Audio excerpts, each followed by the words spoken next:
Olá, pessoal do Literatura de Palavra. Meu nome é Nathalie e hoje eu estou aqui para compartilhar com vocês mais um pouquinho sobre as leituras, sobre as minhas leituras. E eu trouxe hoje para vocês o C.S. Lewis, Como Cultivar uma Vida de Leitura. Esse livro foi editado pela Thomas Nelson Brasil, contém 168 páginas e é um livro muito bonito. Dá para ver por esses desenhos, aqui scrolls em dourado, a capa, o capricho que a Thomas Nelson tem em trazer as obras do C.S. Lewis para nós, tá? Esse livro aqui eu ganhei numa ocasião de uma palestra que foi dada na biblioteca do Instituto Federal e como uma demonstração de carinho do meu campus, né, o pessoal da biblioteca, a equipe me presenteou com esse livro. Eu quero agradecer muito porque foi um presente muito legal, muito bom e eu tô gostando. Bom, vamos falar um pouquinho então sobre o livro, tá? Eu vou mostrar aqui pra vocês, vou tentar mostrar. Olha que bonito aqui parece um papel de parede, né? Essa abertura, quando você abre o livro, você já dá de cara com esse encarte, uma espécie de encarte do livro. E aí você tem a réplica da capa aqui, no preto e branco, na folhinha normal. E aqui a gente já tem o sumário do livro. E o livro ele é dividido em duas partes. A primeira parte, parte 1, a arte e o prazer da leitura. E a parte 2, reflexões breves sobre a prática da leitura. Então, na parte 2, a gente vai encontrar isso mesmo, reflexões bem breves. Olha o que a gente pode ver aqui, por exemplo, vou mostrar para vocês rapidinho. Ó, é bem breve. Sabe aqueles livros, tipo livro da amizade, livro, né? Esse aqui pode ser o livro da leitura, tá? E aí essa segunda parte é uma espécie de livro da leitura, onde você tem várias reflexões curtas, retiradas de cartas, trechos de artigos que o Lewis escreveu sobre o tema. Então, nesse livro, o que você vai encontrar? Não é nada diferente daquilo que você encontra já nas outras obras do Lewis. Por exemplo, se você já leu Cristianismo Puro e Simples, Experimento em Crítica Literária, Sobre Histórias, todas aquelas obras que estão sendo publicadas pela Thomas Nelson, de capa dura também, um pouquinho maior, se você já leu aqueles livros, o que você vai encontrar aqui são trechos de artigos, de cartas, de escritos do Lewis sobre o assunto de leitura retirado dessas obras. Então você tem trechos do Cristianismo Puro e Simples, você tem trechos do Experimento em Crítica Literária, trechos do Sobre História aqui, reunidos neste livro, com este formato, sobre este assunto da leitura, para falar sobre este assunto de leitura, certo? Então, assim, o que me chamou bastante atenção aqui foi que, além de terem todo esse cuidado de reunir todos esses trechos em que o Lewis vai falar sobre leitura, também o que me chamou bastante atenção foi o fato de citarem cartas e textos que talvez não estejam em outros livros. Como, por exemplo, você não vai achar em nenhum dos outros livros, das outras obras, trechos das cartas do Arthur Greeves, por exemplo, um amigo com quem o Lewis se correspondia. Talvez você pode achar isso daí em algum livro editado sobre as cartas do C.S. Lewis, mas não, por exemplo, dentro das obras Cristianismo Puro e Simples, Experimento em Crítica Literária, Sobre Histórias, enfim, tá? Então você tem trechos de cartas e é muito legal isso daqui porque você tem trechos também da biografia do Lewis falando sobre esse assunto da leitura, tá? Bom, vamos falar um pouquinho então sobre a parte 1, que é a arte e o prazer de ler, o prazer da leitura, e eu quero conversar com vocês sobre esse título aqui. Como saber se você é um verdadeiro leitor? Esse trecho foi retirado de um experimento em crítica literária. E aí nós temos o capítulo 1 do Experimento em Crítica Literária, que é Os Poucos e os Muitos, em que ele vai falar que poucos são os literatos, muitos podem ser os leitores, mas poucos aqueles que realmente gostam, usufruem de maneira mais profunda da leitura. E aí, a gente se pergunta, quais são as marcas, então, de um verdadeiro leitor? Como saber se você é um verdadeiro leitor? Como ele mostra aqui.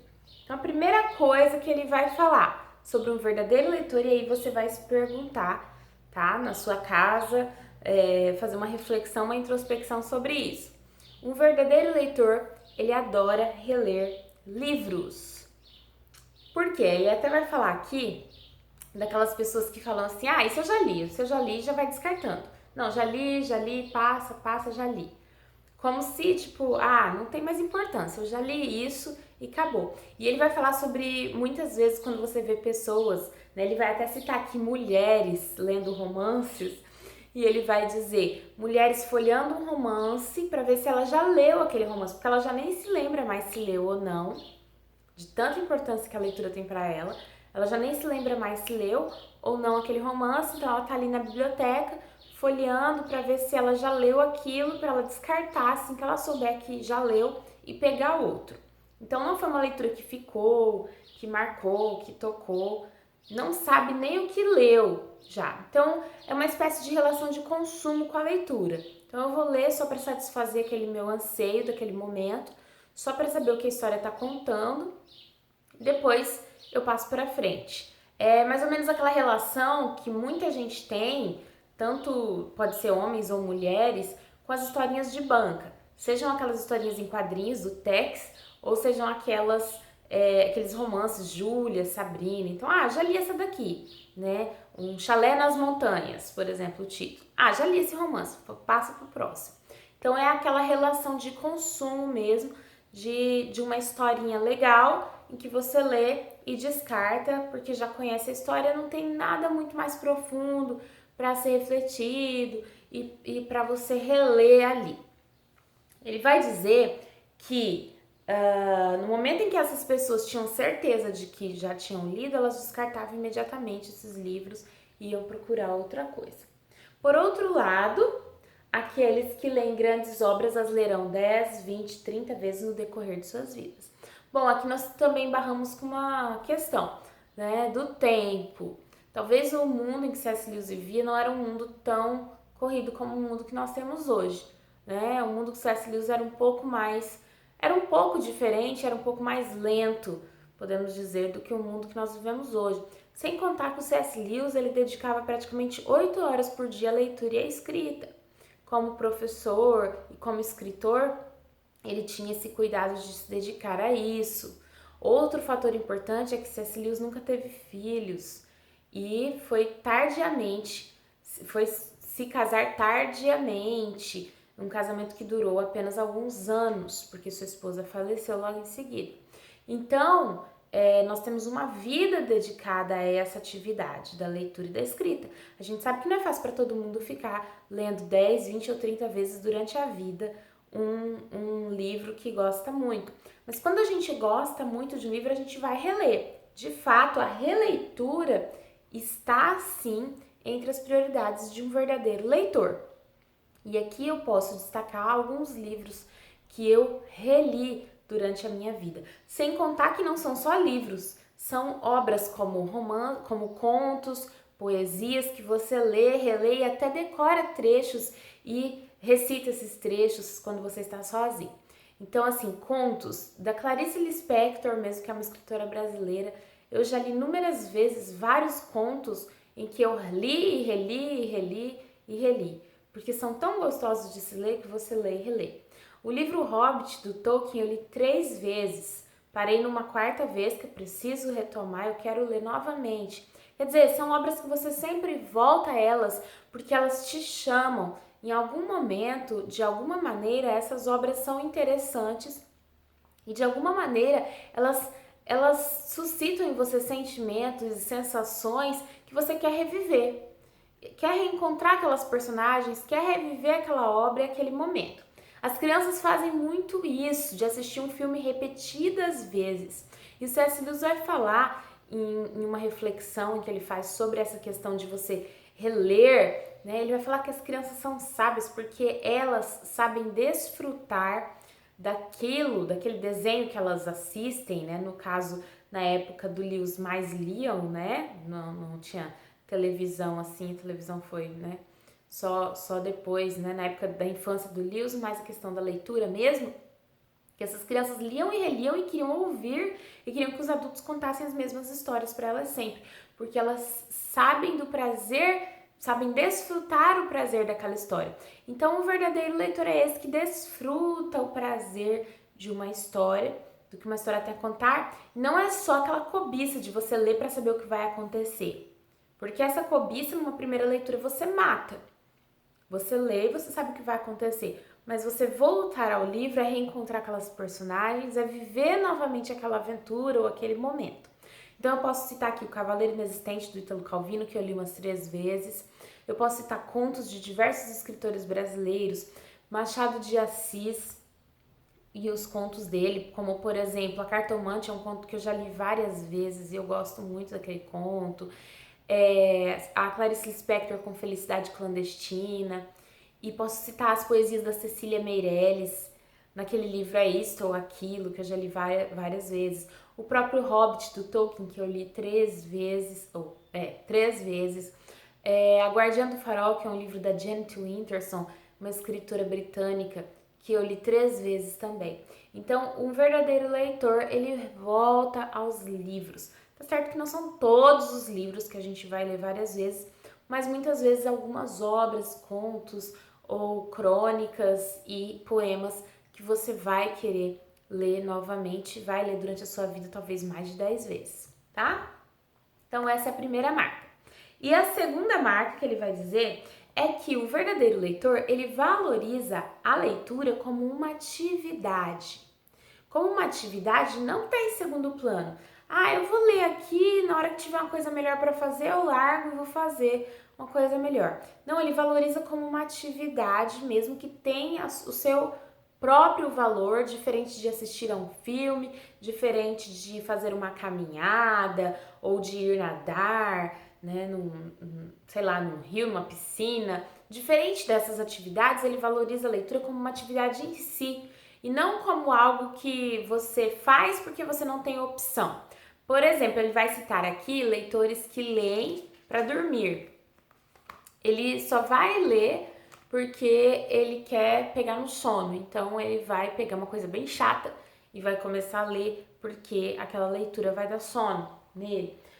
Outra coisa, eu vou ler porque eu tô doente, não tenho o que fazer, eu tô numa fila, numa espera, não sei o que, eu vou ler. Vou ler isso daqui, né? Vou pegar essa revista aqui, vou ler. Então, ele diferencia. Os verdadeiros leitores são aqueles que leem porque eles têm um objetivo ao ler um livro. E eles querem ler aquele livro e desfrutar daquela leitura. Você conhece gente assim? Que só lê porque não tem outra coisa melhor para fazer? Então, esse não é um verdadeiro leitor. O verdadeiro leitor é aquele que gosta, desfruta e valoriza dessa atividade de uma forma singular.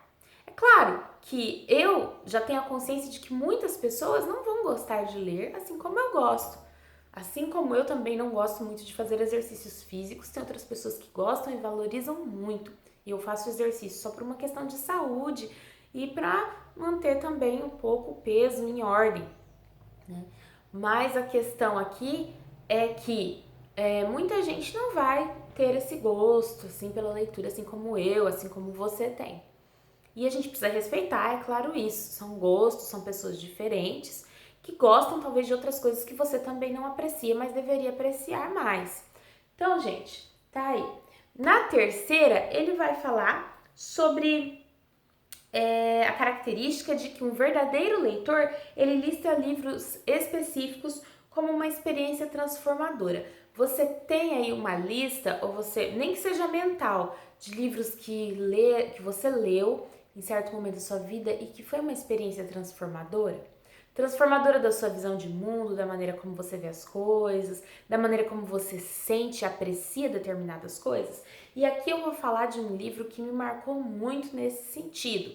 É claro que a leitura bíblica sempre é transformadora e a Bíblia por si só é um livro de transformação, né? A partir do momento que você lê com o desejo de ser transformado pela leitura bíblica, ela vai fazer isso com você, né? E aí tem outras questões religiosas que nós não vamos entrar aqui no âmbito, mas eu vou citar um outro livro que não a Bíblia, que é claro, a Bíblia ela é transformadora por si só, o livro do Dom Quixote de La Mancha, que foi uma obra que transformou minha maneira de ler histórias. Então é um livro que me marcou, é um livro que assim mudou a minha experiência depois que eu li. Eu li a versão integral, aquela bem grande da editora Itatiaia, que são 2 tomos assim grandões, com bastante ilustração. E assim, gente, eu me maravilhei com a leitura de Don Quixote, é uma leitura que eu preciso fazer novamente. Eu li na época da faculdade, eu estava no 2º ano da faculdade. Eu era muito jovem e tinha lido muito pouca coisa até então, em comparação com hoje.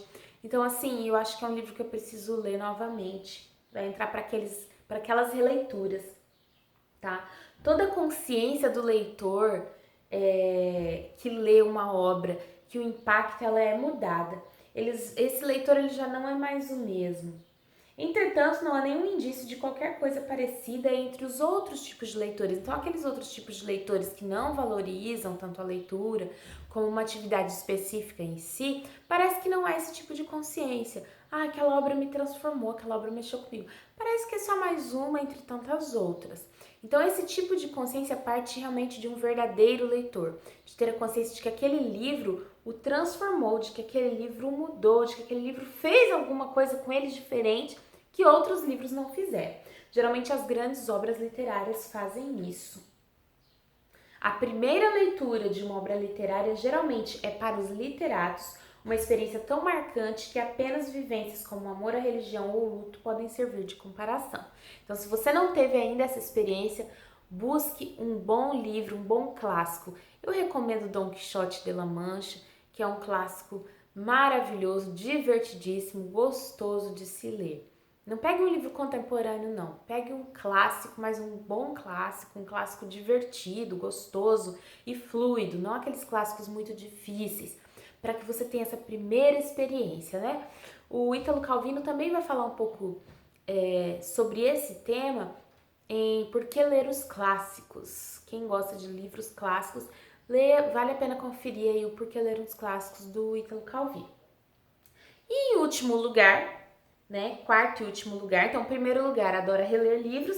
Segundo lugar, valoriza a leitura como uma atividade. Terceiro lugar, lista livros específicos que transformaram a sua vida, né? Que fizeram com que tivesse uma experiência diferente. E em último lugar, reflete e conversa sobre o que lê. E aqui ele tocou num ponto muito importante, porque o canal de leitura, de literatura, o canal em que a gente fala sobre isso, é exatamente isso, é refletir sobre o que nós lemos. Esse canal ele é muito mais para mim do que para qualquer outra pessoa, porque quando eu faço esse movimento aqui de estar conversando com alguém, que eu não sei quem vai assistir, né? Mas com alguém, com aqueles que são inscritos no meu canal, ou outras pessoas que não estão inscritas, quando eu faço isso, eu estou fazendo esse exercício de refletir sobre o que eu leio. E isso é muito importante. E a criação desse canal, uma das motivações para a criação desse canal foi exatamente isso. Foi a de registrar para mim mesma e de refletir sobre as minhas leituras. Então, o verdadeiro leitor, ele conversa sobre o que ele lê, ele reflete sobre o que ele lê e ele dá determinada importância a isso. Então, ele vai dizer exatamente isso, né? Que essas pessoas, elas até mesmo sussurram seus versos favoritos quando estão sozinhas. Cenas e personagens dos livros fornecem-lhe uma espécie de iconografia pela qual eles interpretam ou sumarizam sua própria existência. Já aconteceu de você viver determinada ocasião e naquele momento se lembrar de uma personagem que passou por algo parecido como você e tomar aquilo como um exemplo ou um modelo de, sei lá, um exemplo ou um modelo para aquele momento que você estava vivendo? Comigo sempre acontece isso, porque quando eu vivo, eu também penso sobre as personagens que eu leio. E uma coisa interessante é que o C.S. Lewis usa isso lá nas Crônicas de Nárnia. Em dado momento, quando as crianças estão em Nárnia e eles estão perdidos, não sabem o que fazer, se eu não me engano, o Pedro ou o Edmundo vão dizer assim, mas nos livros que a gente leu, acontece assim, assim, assim. Se você procurar, você sempre vai encontrar uma fonte de água potável numa ilha e porque nos livros é assim. E a gente também, né, vai encontrar aqui na vida real, assim como nos livros. Então ele sempre está se remetendo àquilo que ele leu. E isso daqui o Lewis faz nas Crônicas de Nárnia e ele vai citar nas Crônicas de Nárnia e ele vai citar aqui pra gente. Bom, gente, é muito bom falar sobre livros, né? E ele vai dizer que esses leitores, eles falam uns com os outros com frequência e em profundidade a respeito de livros. Os outros não pensam e nem falam sobre livros, tá? Então aqui, gente, a gente finalizou as 4 marcas de um verdadeiro leitor. Adora reler livros, valoriza a leitura como atividade, lista esses livros mentalmente, né? E os livros que foram uma experiência marcante em sua vida e fala, reflete, conversa com outras pessoas sobre os livros que lê. Bom, como vocês sempre estão vendo aí, os vídeos do nosso canal do Literatura de Palavra são vídeos sem edição. Então, vai com erros, vai com alguns percalços pelo meio, mas estamos aí querendo fazer sempre o melhor para vocês. Eu espero que vocês tenham curtido esse vídeo. Nós finalizamos por aqui. Nós podemos voltar em outra ocasião falando um pouquinho ainda sobre esse livro e fica a dica para vocês sobre como cultivar uma vida de leitura do C.S. Lewis pela Thomas Nelson Brasil, 168 páginas. Um beijo e até a próxima!